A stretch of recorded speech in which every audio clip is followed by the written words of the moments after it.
really dark in here. Why is it so dark today? I'm out of breath. I had to climb up on the roof of my garage to change the light bulb. Today's video, I am going to be showing you how to do an oil change on virtually any first and second gen Miata, because 1.6 and 1.8s, I believe, I have no prior experience with a 1.8, but I believe they have the same drain plug location and oil filter location. So today I'm going to be showing you how to do an oil change on an NA and NB Miata. First things first, you need yourself a Miata. Next up, you need yourself an oil filter. I personally went with the Wix. It's got one on it now. They're just very well-built oil filters, but I'm not willing to wait for, say, a Bosch one or HKS or whatever else people like to put on there. So lastly, you're going to need I personally just buy the 5-quart jug. All right, so now that you've got your Miata, you've got your oil filter, and you have your oil, go ahead and lift your car up.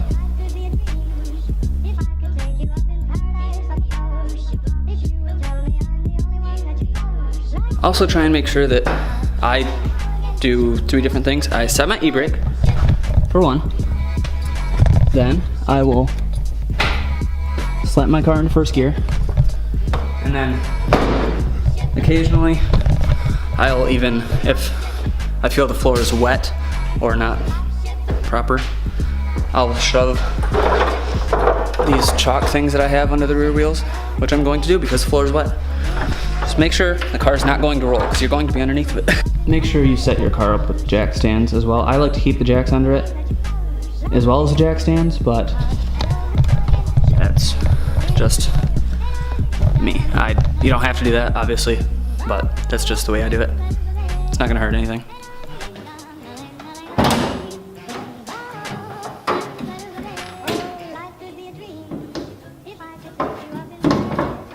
Alright, you don't have to, but I always, before I take any or drain any oil, I pop the cap. Just go ahead and set it aside. Don't lose it, obviously, but I just always do that. There's no real reason behind it. Please excuse, by the way, my disgusting car. If it would focus, you could see it. Ah! So if your car wasn't owned by a stance boy, you should have a plastic panel and underneath this thing. That whole big plastic piece right there. You should have that. So first things, well, not first things first, I gotta stop saying that. Next thing's up, you've gotta remove all the little bolts around here. There's 3 up front. There's 1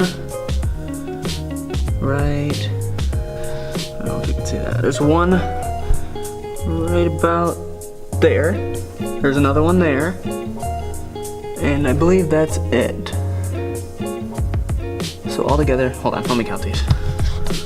So altogether, there are 11 bolts underneath holding that pan up. Just so you know, they are 10 mil. Of course, if you happen to find yours, they're 10 mil. If not, you're gonna have to make a run to the store, because I know these things like to just run away from people.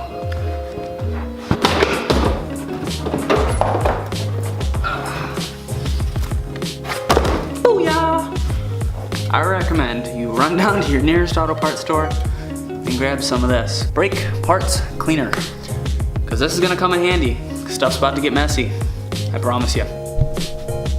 Success. Why on earth? No, it's gone now. I get a scam call like 7 times a day. It's so old. But your drain bolt, there. That's your drain bolt. I believe it's a 17 mil. Don't quote me on that. 19 is the ticket. 19 millimeter.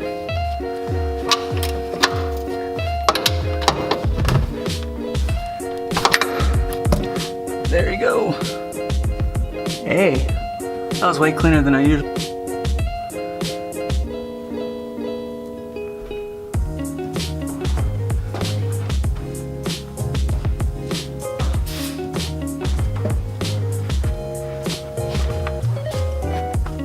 I'll wait until it gets down to a drip and then, oh God.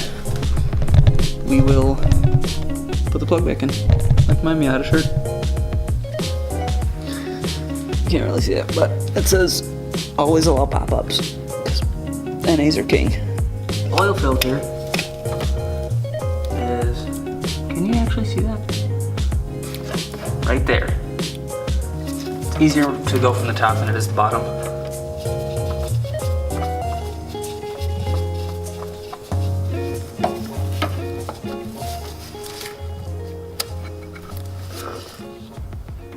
Now, when you pull it off, there's going to be quite a bit of oil left over in it.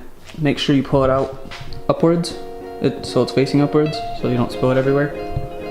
But whatever's left in the oil, what is it called?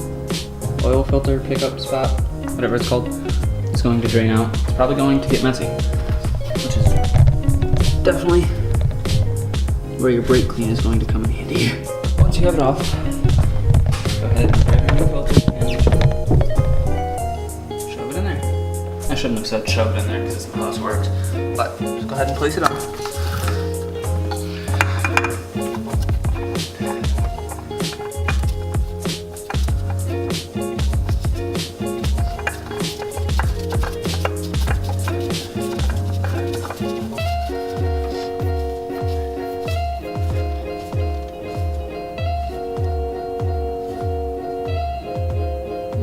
I don't personally know of the torque setting for that. There's not really a way to torque it, shall you say?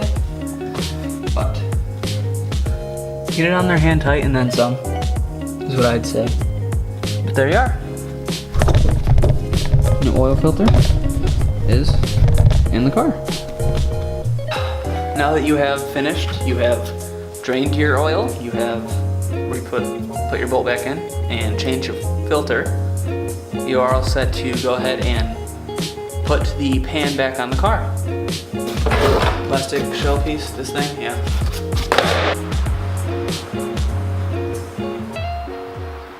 Now lastly, just go ahead and pull your Miata up with oil.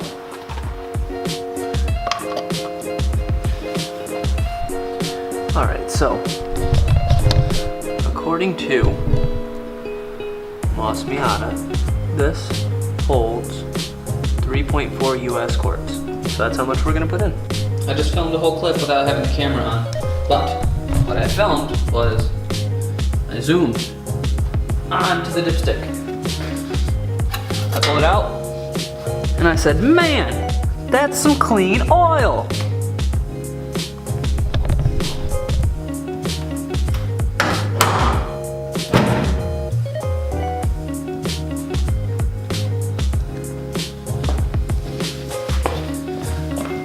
And just like that, you have successfully done an oil change on your Miata. It's a little messy, but it's not that bad. It's well worth it to do it yourself rather than pay somebody else to. So, oh, stop going off. That is going to wrap up today's video. I hope you found this helpful. I hope you've successfully changed your oil. Don't want no dirty boys out there. But I hope you liked it. Like, comment, subscribe. I mean, share even. I'd appreciate it. It'd help out a lot. That's gonna do it. And I'll see you guys next time. I forgot to add, when you start it up for the first time, it's gonna have a little tick because the oil's not in the head right. It's not in the heads yet. So it's gonna sound bad, but it's not bad, I swear. The oil will get up there, the tick should go away, but you're golden. You're good. That's it. Sorry. Bye.